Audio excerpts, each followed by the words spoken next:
Letters from the past. In a quiet seaside town, a young woman named Aaliyah worked at the local library.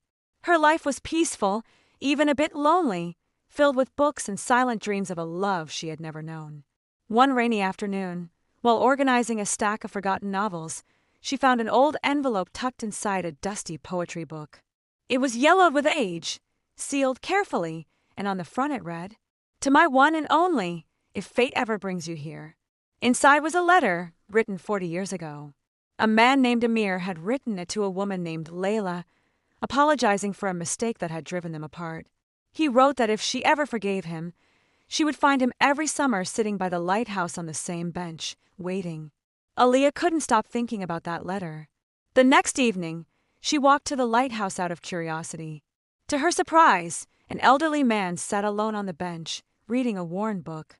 She approached him gently and asked if he was Amir. He nodded, eyes full of memories. She showed him the letter, and tears welled up in his eyes. He told her everything, how he had loved Layla deeply, but one mistake had cost him her trust. He returned to this town every summer, hoping she might come back. Aaliyah, touched by the story, decided to help. She searched through archives, made calls, and finally, she found Layla, living in another city, also alone, also remembering. When Layla arrived weeks later, the moment was beyond words. She saw Amir sitting there, just as had promised. They simply looked at each other, smiled through tears, and held hands for the first time in 40 years. Aaliyah watched from a distance, heart full.